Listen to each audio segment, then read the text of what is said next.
This is the Siskiyou, and that's how you pronounce it, from I'm with the Bears. This is the way it begins. On a summer night so crammed with stars that the Milky Way looks like a white plastic sack strung out across the roof of the sky. No moon, though. That wouldn't do at all. And no sound but for the discontinuous trickle of water, the muted patter of cheap tennis sneakers on the ghostly surface of the road, and the sustained applause of the crickets. It's a dirt road, a logging road, in fact, but Tyrone Tarewater wouldn't want to call it a road. He'd call it a scar, a gash, an open wound in the body corporal of the forest.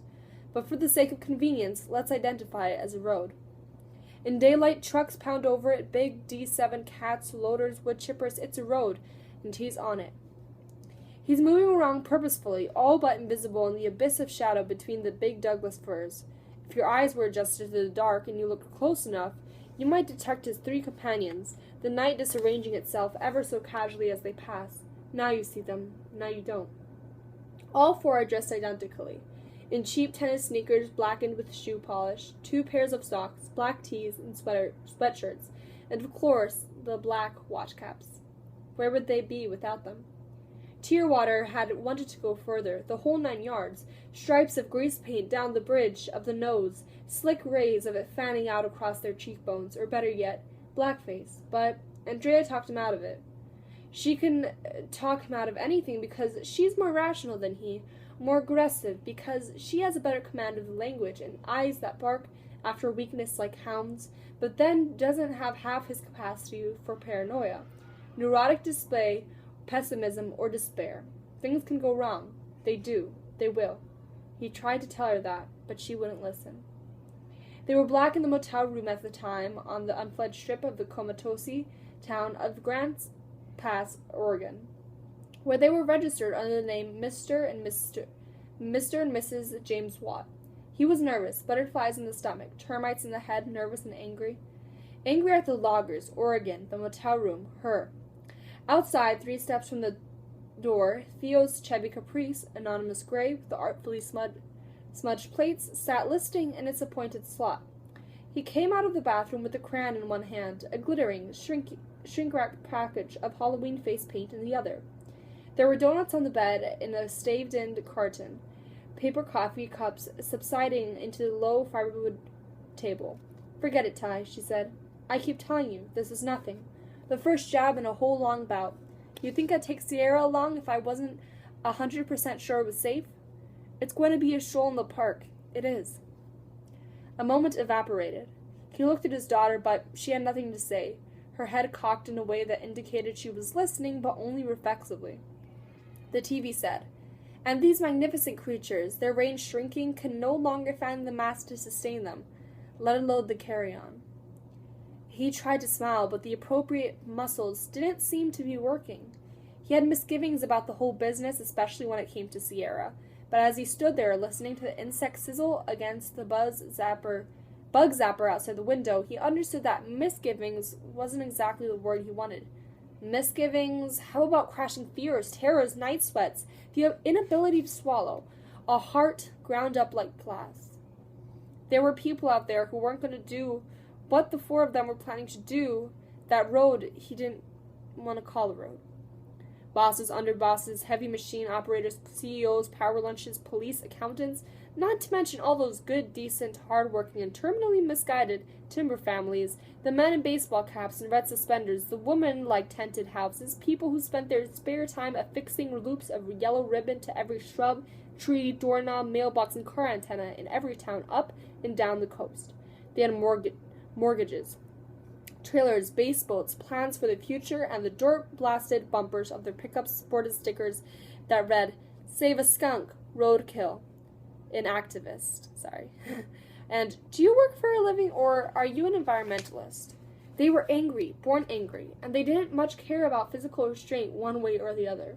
Talk about misgivings. His daughter is only 13 years old. For all her gothic drag and nose ring and the cape of her hair that drags her shoulders like an advertisement, and she's never participated in an act of civil disobedience in her life, not even a daily rally with minicams whirring and a supporting cast of thousands. "Come on," he pleaded, "just under the eyes, then. with masculine glow. Andrea just shook her head. She looked good in black, he had to admit it, and the watch cap riding low over her eyebrows was a very sexy thing. They'd been married 3 months now, and everything about her was a novelty and a revelation, right down to the way she stepped into her jeans in the morning or pouted over a saucepan of ratatouille, a thin strip of green paper disappearing between her lips while the steam rose witchily in her hair. "What if the police pull us over?" she said. "Ever think of that? What are you going to say? The game really ran late tonight, officer," or, "Gee, it was a great old-timey minstrel show. You should have been there." She was the only one with the experience here. She was the organizer, the protester, the activist, and he wasn't giving an inch. "The trouble with you," she said, running a finger under the lid of her cap, "is you've been watching too many movies." "Maybe so, but you couldn't really call the preposition relevant. Not now, not here. This is the wilderness. Or what's left of it. The night is deep, the road intangible, the stars the feeblest mementos of the birth of the universe. There are 9 galaxies out there for each person alive today, and each of those galaxies features 100 billion stars, give or take the odd billion, and yet he can barely see where he's going, groping like a sleepwalker, one foot stabbing over the other. This is crazy, he's thinking. This is trouble, like stumbling around in a cave waiting for the bottom to fall out. He's wondering if the others are having a hard time as he is, thinking vaguely about beta-carotene supplements and night vision goggles, when an owl chimes in somewhere ahead of them, a single wavering cry that says it has something strangled in its claws. His daughter, detectable only through the rhythmic snap of her gum, asked in a theatrical whisper if that could be a spotted owl. I mean, hopefully, by any chance? He can't see her face. The night a loose-fitting jacket, his mind 10 miles up the road, and he answers before he can think. Don't I wish? Right beside him, from the void on his left, another voice weighs in, the voice of Andrea, his second wife, the wife who was not Sierra's biological mother, and so free to take on the role of her advocate in all disputes, tiffs, misunderstandings, misrepresentations, and adventures gone wrong. Give the kid a break, Ty. And then, in a whisper so soft it's like a feather floating down out of the night. Sure it is, honey. That's a spotted owl, if I ever heard one. Tearwater keeps walking, the damp working odor of the nighttime woods in his nostrils, the taste of it on his tongue. Mold transposed to another element, mold ascendant, but he's furious suddenly. He doesn't like this. He doesn't like it at all. He knows it's necessary, knows the woods are being raped and the world stripped down, right down to the last twig, and that somebody's gotta save it, but he still doesn't like it. His voice cracking with the strain leaps out ahead of him. Keep it down, will you? We're supposed to be stealthy here. This is illegal, what we're doing, remember? Christ, you'd think we were on a nature walk or something. And here's where the woodpecker lives, and here the giant forest fern. Chastened silence, into which the crickets pour all their orthopteran angst, but it can't hold. One more voice enters the mix, an inch of the larynx emanating from the vacancy to his right. This is Theo Van Sparks, a.k.a. Liverhead. 8 years ago, he was standing out on Rodeo Drive in front of the Sterling's Fur Emporium with his slab of calf liver sutured to his shaved head. He'd let the river get ripe, 3 or 4 days or so, flies like a crown of thorns, maggots beginning to trail down his nose, and then he'd tear it off his head and lay it on the feet of a silvery old crone in chinchilla, or a starlet parading through the door in white fox. Next day he'd be back again, with a fresh slab of meat. Now he's on the voice of EF Circuit, ego agitator, that's what his card says. 31 years old, a weightlifter with the biceps, triceps, lats, and abs to prove it, and there isn't anything about the natural world he doesn't know. At least, not that little bit. Sorry, kids, he says, but by most estimates, they're down to less than 500 breeding pairs in the whole range, from BC down to the southern Sierra. So I doubt fewer, Andrea corrects, in her pedantic mode. She's in charge here tonight, and she's going to rein them all in, right on down to the finer points of English grammar and usage. If it was all just a question of giving out instructions in a methodical, dispassionate voice, that would be one thing. But she's so superfluous, so self-satisfied, cocky, bossy. He's not sure he can take it, not tonight. Fewer, right. So What I'm saying is, more likely it's your screech or famulated or even your great-great. Of course, would have to hear its call to be sure. The spotted's a high-pitched hoot, usually in groups of 4s or 3s, very fast, crescendoing. Call, why don't you? Sierra whispers, and the silence of the night is no silence at all, but the screaming backdrop to some imminent and catastrophic surprise. So you can make it a callback, then we'll know, right? It was his imagination, or can he feel the earth slipping out from under him? He's blind, totally blind, his shoulders hunched in anticipation of the first furtive blow, his breath coming hard, his heart hammering at the walls of the cage. And the others? They're moving down the road in a horizontal line like tourists on a pier, noisy and ambling, heedless. And while we're at it, he says, and he's surprised by his own voice, the vehemence of it. I just want to know one thing from you, Andrea. Did you remember the diapers? Or this is going to be another in a long line of at what? It. The subject of stealth and preparedness. He's talking to nothing. To the void in front of him, moving down the invisible road and releasing strings of words like a street gibber. The oil sounds off again, and then something else, a rattling, harsh buzz in the night. Of course I remember the diapers. The reassuring thump of his wife's big mannish hand, patting the cross-stitched nylon of her day pack, and the sandwiches, and granola bars, and sunblock too. You don't think I know what I'm doing here? Is that what you're implying? He's implying nothing. But he's half a beat from getting excruciatingly specific. The honeymoon is over. He's out here risking arrest, humiliation, physical abuse, or worse. And for her, all for her. Or because of her, anyway. And her tone irritates him. She wants to come back at her. He wants to come back at her. Draw some blood, get a good old-fashioned domestic dispute going, but instead he lets the silence speak for him. What kind of sandwiches? Sierra wants to know. A hushed and tremulous little missive inserted in the envelope of her parents' bickering. He can just make out the moving shape of her. Black against black. The sloped shoulders, the 2 big feet, the burgeoning miracle of tofu-fed flesh. And this is where the panic closes in on him again. What if things turn nasty? What then? Something special for you, honey. A surprise, okay?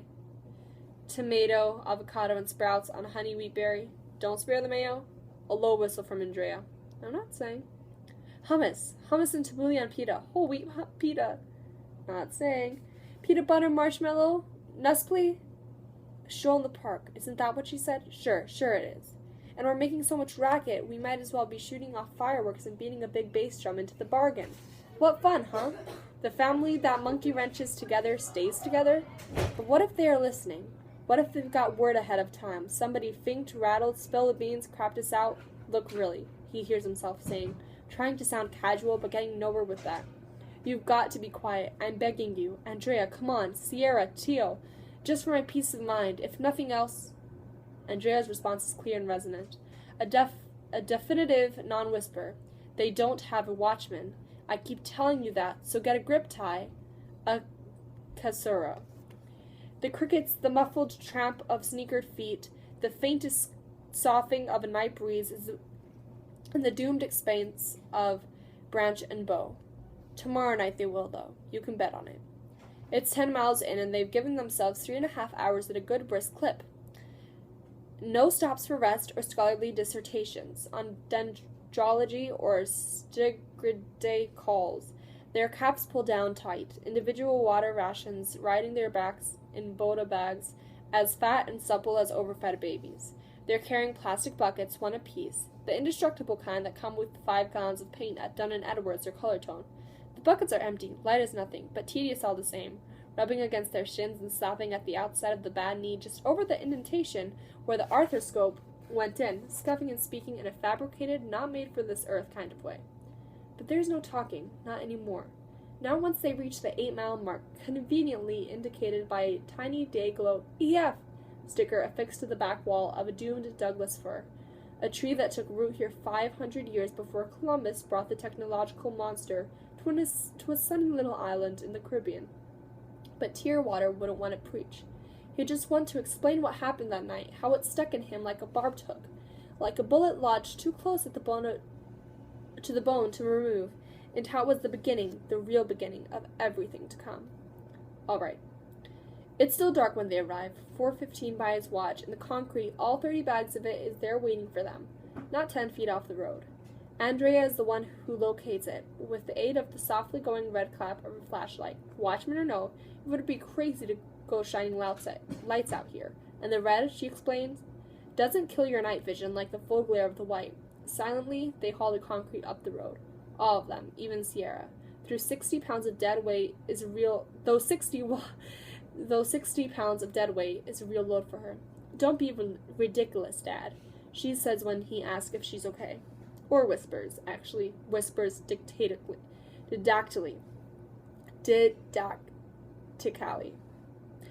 Because if Burmese peasants or coolies or whatever that hardly weigh more than I do can carry 120-pound sacks of rice from dawn to dusk for something like 32 cents a day, then I can lift this.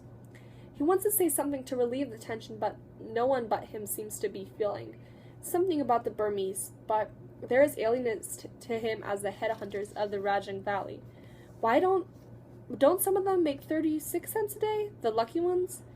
And the best he can do is mutter, "Be my guest," into the sleeve of his black sweatshirt. Then he's bending for the next bag, snatching it to his chest and rising out of his crotch like a weightlifter. The odd grunt comes to him out of the dark, and the thin whine of the appreciative mosquitoes. In addition to the concrete, there are 2 shovels and a pickaxe secreted in the bushes. Without a word, he takes up the pick, and once he gets his hands wrapped around that length of tempered oak, once he begins raising it above his head and slamming it down into the yielding flesh of the road, he feels better. The fact that the concrete and the tools were here in the first place is something to cheer about. They have allies in this, Confederates, grunts, and foot soldiers, and he lets the knowledge of that soothe him. His shoulders working, breath coming in, ragged gasps. The night compresses. The pick lifts and drops. He could be anywhere, digging a petunia bed, a root cellar, a grave, and he's beginning to think that he's having an out-of-body experience when Andrea takes hold of his rising arm. "That's enough, Ty," she whispers. Then it's the shovels. He and Tio take turns clearing the loose dirt from the trench and heaving it into the bushes, and before long they have an excavation 18 inches deep, 2 feet wide and 12 feet across, a neat black line spanning the narrowest stretch of the road in the roseate glow of Andrea's flashlight. It might not be much of a road by most standards, but it's still been surveyed, dozed, cleared, and tamped flat. And it brings the machine to the trees. There's no question about it. The trucks have to be stopped. The line has to be drawn. Here. Right here. Our local friends have chosen well, he thinks, leaning on the shovel and gazing up into the night where 2 dark fortresses of rock, discernible now as the absence of stars crowded over the road, block it here and there's no way around. They're tired, all of them, beat, exhausted, zombified, though they dozed away the afternoon at the Resty May Motel and fueled themselves with sugar-dipped donuts and reheated dinner coffee. The hike, the unaccustomed labor, and the lateness of the hour are beginning to take their toll. Andrea and Tia are off in the bushes, bickering over something in short, sharp explosions of breath that hit the air like body blows. Sierra, who has an opinion on everything, is uncharacteristically silent, a shadow perched on a rock at the side of the road. She may want to save the world, but not at this hour. He can hardly blame her. He's sapped too, feeling it in his hamstrings, his shoulders, his tender knee, and when he tries to focus on anything older than the stars, random spots and blotches float across his field of vision like paramecia frolicking under the lens of a microscope. But they're not done yet. Now it's the water, and again their comrades in arms have chosen well. Shut your eyes and listen. That's right. The sound he's been hearing isn't the white noise of traffic on a freeway, or the hiss of a stylus clogged with lint. It's water. The muted gargle of a stream passing into a conduit not 50 feet up the road. This is what the buckets are for, to carry the water to the trench and moisten the concrete. They're almost home. But not quite. There seems to be some confusion about the concrete, the proportion of water to mix it in, and have any of them, even he, son of a builder and 39 years on this earth, ever actually worked with concrete? Have any of them built a wall, smoothed out the walk, set bricks? Tio once watched a pair of Mexican laborers construct a deck around the family pool, but he was a kid then, and it was a long time ago. He thinks they just dumped the bags into a hand-cracked mixer that added water from the hose. Did they need a mixer? Was that the problem? Andrea thinks she can recall setting fence posts with her father on their ranch in Montana, and Tearwater has a vague recollection of watching his own father set charges of dynamite on one of his job sites. Stones flung up in the air and bang again, but as far as concrete is concerned, he's drawing a blank. I think we just dump the bags in the trench, level it out, and add water to the desired consistency, he concludes, with all the authority of a man who flunked chemistry twice. Andrea is dubious. Sounds like a recipe for cake batter. Tio, what consistency, though? This is quick set stuff, sure, but if we get it too runny, it's never going to set up in 2 hours, and that's all we've got. A sigh of exasperation from Sierra. I can't believe you guys. I mean, 3 adults, and we've come all the way out here, with all this planning, and nobody knows what they're doing. No wonder my generation is going to wind up inheriting a desert. He can hear the plaintive, plaintive sound of her bony hands executing mosquitoes. Plus, I'm tired. Really, like, monster tired. I want to go home to bed.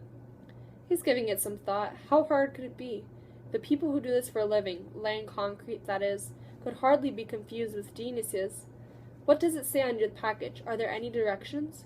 Close one eye, Andrea warns, because that way you don't lose all your night vision. Just in case, if anybody. And then she flicks on the flashlight. The world suddenly explodes in light, and it's a new world.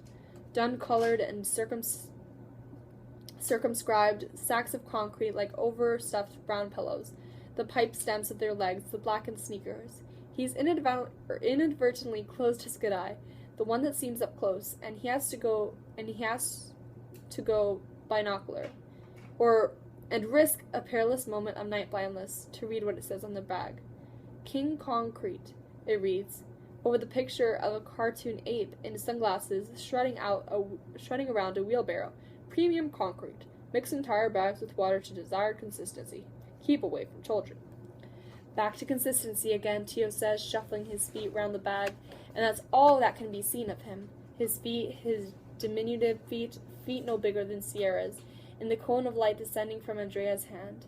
Cheerwater can picture him, though, squat and muscular, his upper body honed from pumping iron and driving his longboard through the surf, his face delicate, his wrists and ankles tapered like a girl's.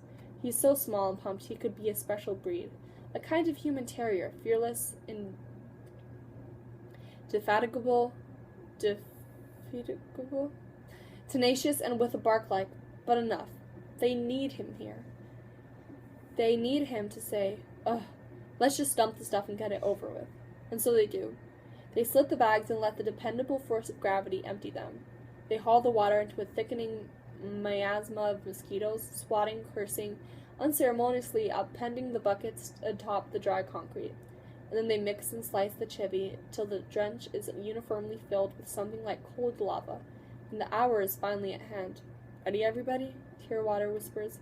Tio on the outside, Andrea next to Tio, and Sierra, you get in between me and Andrea, okay? Aren't you forgetting something? This is Andrea, exhausted, but reclaiming the initiative. He looks round him in the dark, awaits the gesture. No, what? A slight lilt to the tone, an edge of satisfaction. She's done her homework. She's seen the movie, memorized the poem, got in touch with her inner self. She has the information, and he doesn't. The essential final step, the issue you've been avoiding all week except when you excuse me of forgetting it, then it hits him. The diapers? $18 per package, at $16.99.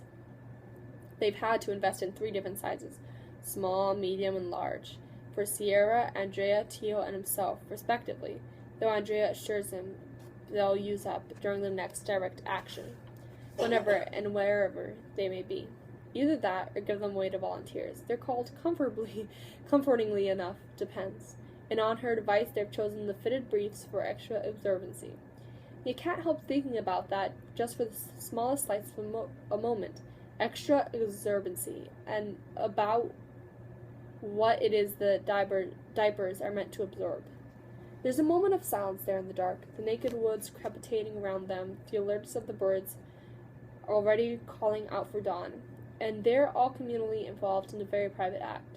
The sound of zippers, the hopping on one foot, arms jerked out for balance, and then they're diapered and the jeans rise up, back up their legs to grab at their bellies and buttocks. He hasn't worn diapers, or pads, or the professionals euphemistically call them, so as to not offend the Alzheimer's patients and other walking disasters who have been swathed in them day and night since he was an infant, and he doesn't remember much of that. He remembers Sierra, though mewling and gurgling, kicking her besmeared legs in the air, as he bent to the task on those rare occasions when her mother, who performed to row perfectly, was either absent or unconscious. They feel not so bad, not yet anyway. Like underwear, like briefs, only thicker. And now, finally, the time has come to complete the ritual, and settle down to slap mosquitoes, slumber fitfully, and await the first astonished Freddies, Forest Service types, and heavy machine operators. They join hands for balance, sink their cheap tennis sneakers into the wet concrete as deep as they'll go, and then ease themselves down the tapered bottoms of their appended buckets. He will be miserable. His head will droop. His back will scream. He will bait mosquitoes and crap in his pants, but it's nothing. The smallest thing, the sacrifice of one night in bed with a book or narcotized in front of the tube, that and a few hours of physical discomfort. And as he settles in, the concrete gripping his ankles like a dark set of jaws, the stars receding into the skull cap of the silvering sky, and every bird alive in every tree, he tells himself, somebody's got to do it.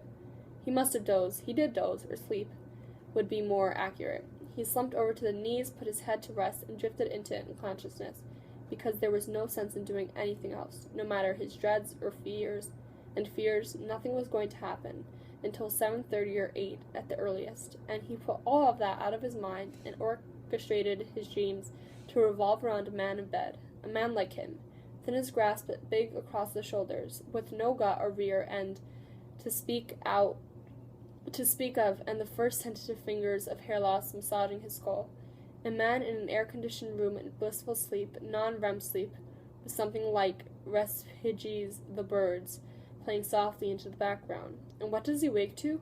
Is the coughing wheeze of a poorly tuned pickup beating along the road, the single mocking laugh of a raven, the low threshold Toscan of his daughter's voice, soft and supple, and caught deep in her throat, saying, Dad, wake up? Whatever it is, it jerks him up out of the narrow stool of the bucket in one explosive motion, like a diver surging up out of the deepest pool, and he tries to lift his feet, to leap, to run, to escape the hammering in his chest. But his feet are locked in place, and his body, his upper body, is suddenly floundering forward without support, even as the image of the burnt orange pickup with his grinning bumper and the swept black mask of the glassed-in cab comes hurtling down the road against him, toward them. But the knee joint isn't designed to give in that direction. And even in the moment of crisis, Jesus Christ, this guy's gonna hit us. He lurches back and sits heavily and ignominiously on the bucket that is even now squirting out from under him. Stop, he roars, stop! Against a background of shrieks and protests, and somehow he's on his feet again and reaching out to his left for his daughter, to pull her to him and cradle against the moment of impact, which mercifully never comes. He wouldn't want to talk about the diapers, not in this context. He'd want to address the issue of the three intensely bearded, red-suspendered, timber people wedged into the cab of that pickup, that scorching orange Toyota 4x4 that comes to rest in a demon-driven cloud of dust no more than 10 feet from them.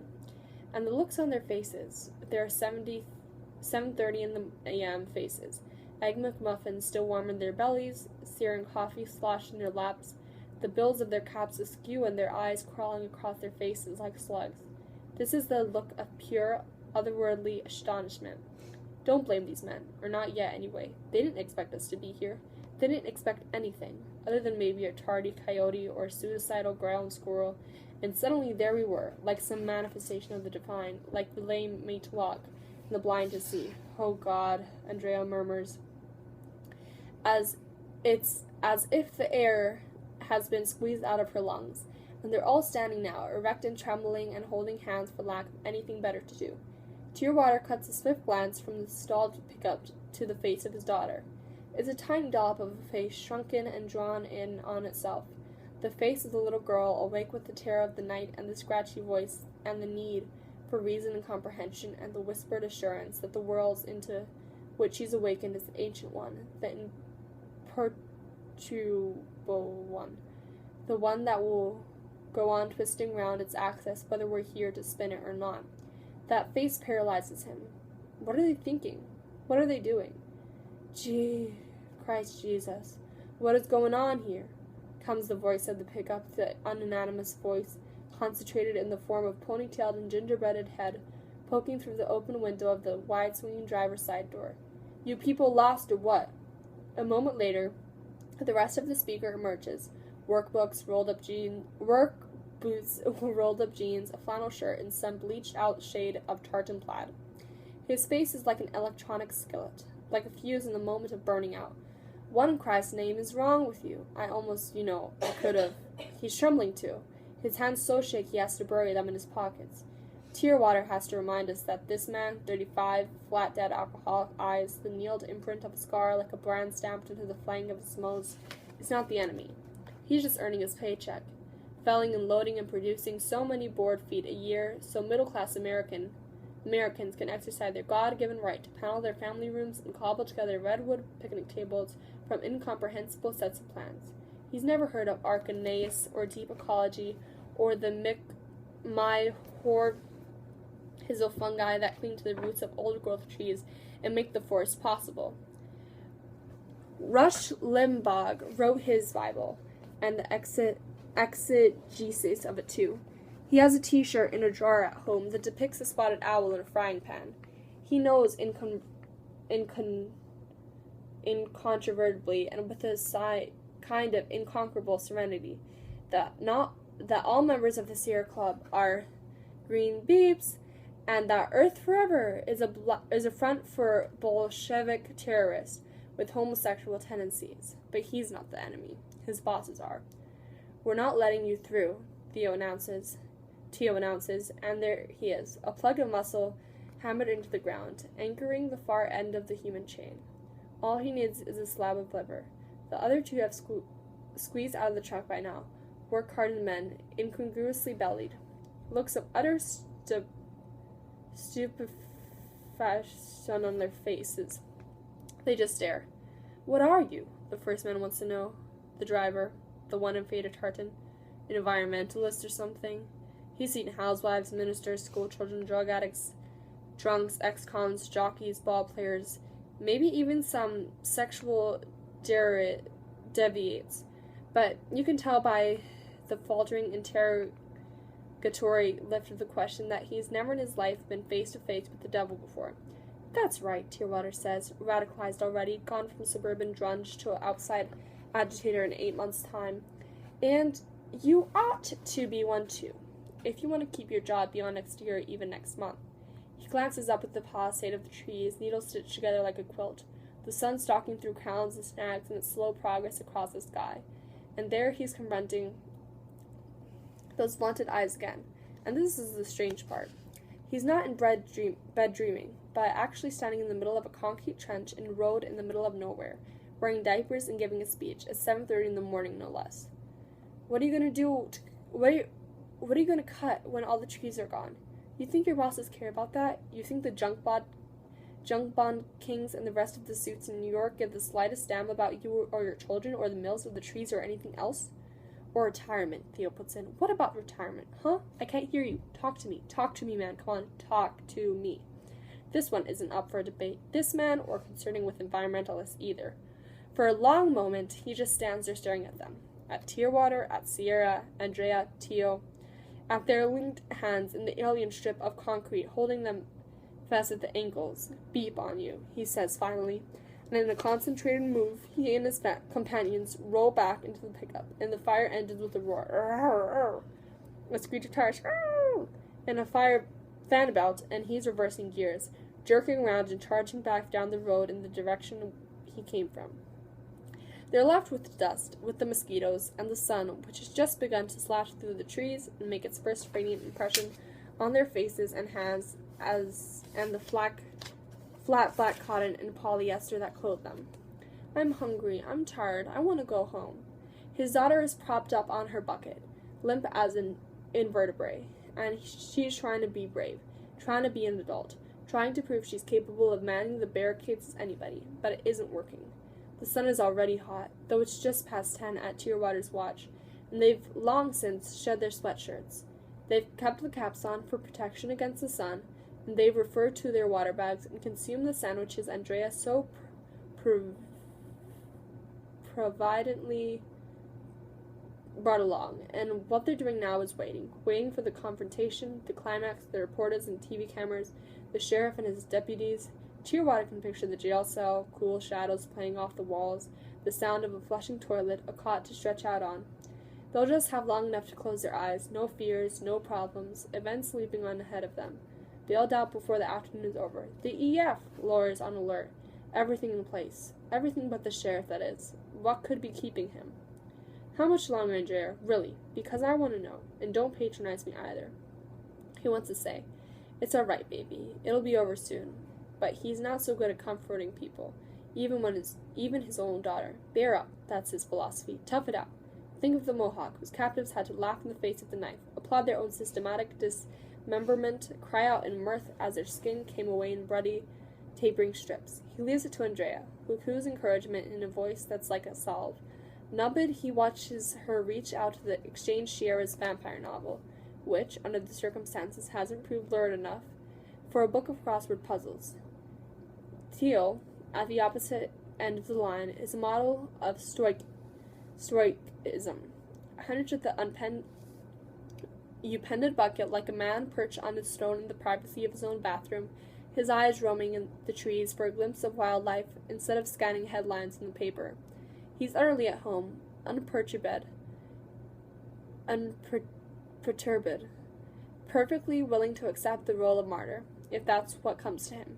Clearwater isn't in his league, and he'll be the first to admit it.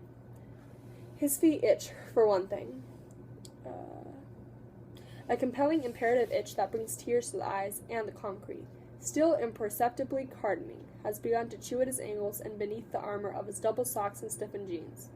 He has a full-blown headache, too, the kind that starts behind the eyes and works its way through the cortex to the occipital lobe and back again in pulses as rhythmic and regular as waves beating against the shore. He has to urinate.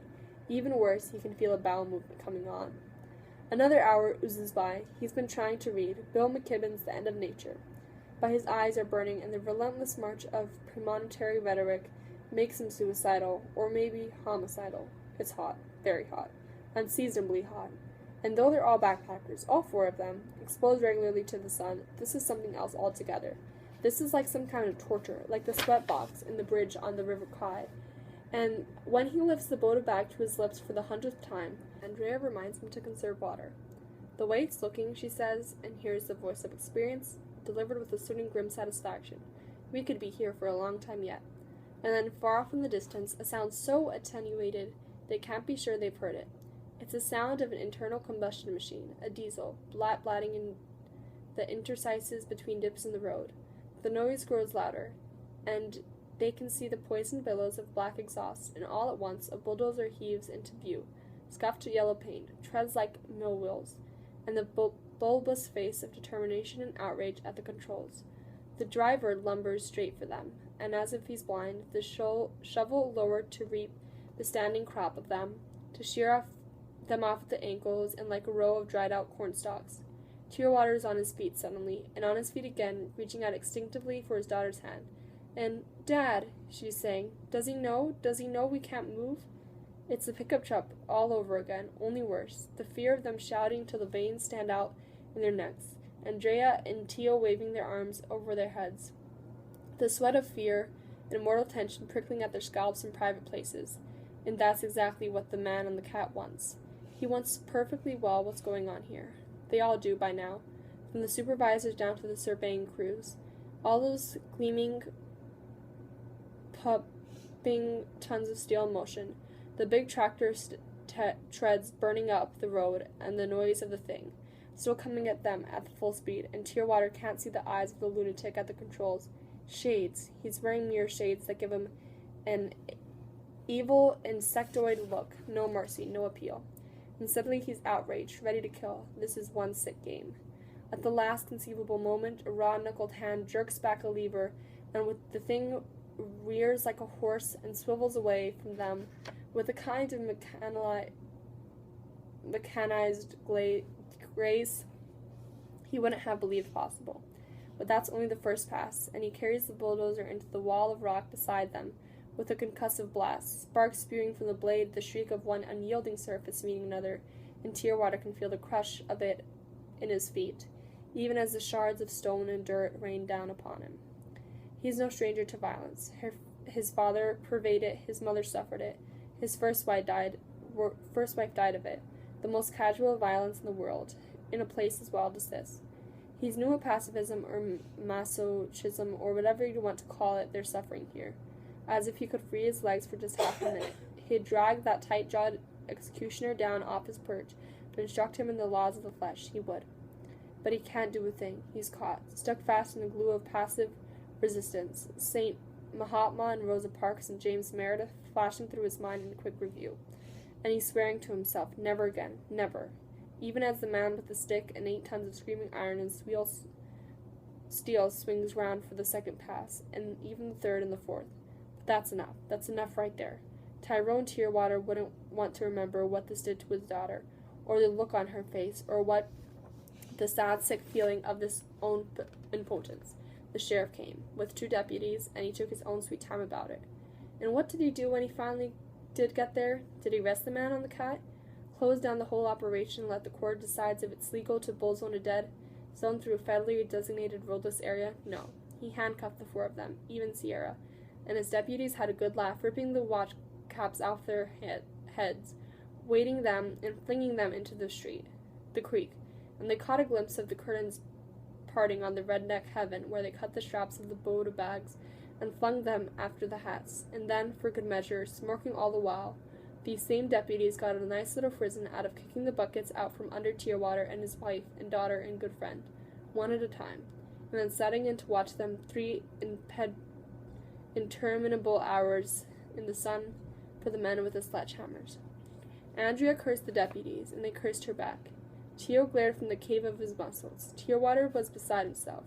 He raged and bellowed and threatened them with everything from aggravated assault to monetary damages and persecution for police brutality, at least until the Sheriff Bob Hicks of Josephine County, produced a roll of duct tape and shut his mouth for him. And his daughter, his tough, right-thinking, long-haired, tree-hugging, animal-loving vegetarian daughter, she folded herself up like an umbrella over the prison of his feet and cried. 13 years old, tired, scared, and she just let herself go. They shuffled their work boots and looked shamefaced then, those standard-issue badge polishers and the Forest Service officials who drove up in a green Jeep to join them. They probably had daughters themselves, and sons and dogs and rabbits in a hutch, and there was nothing any of them could do about my little girl's grief, least of all me. Grateful for a day's reprieve, the Pacific salamanders curled up under the cover of their rocks, the martens retreated into their canopy, and the spotted owls winked open an eye at the sound of that thin, disconsolate wail of human distress. Tearwater's hands were bound, his mouth taped. Every snuffle, every choked-back sob was a spike driven into the back of his head. Yes, and here's the irony, the kicker, the sad, deflating, and poor denouement. For all they went through that morning, for all the pain and boredom and humiliation, there wasn't a single reporter on hand to bear witness, because Sheriff Bob Hicks had blocked at the road at the highway and wouldn't let anyone in, and so it was a joke, a big joke, the whole thing. He can remember sitting there frying like someone's meal with a face, no ozone layer to protect them from the sun, no water, no hat, and no shade in all the trees of the world under the axe, while he worked out the corundum in his head. If a protest falls in the wood and there's no one to hear it, does it make a sound?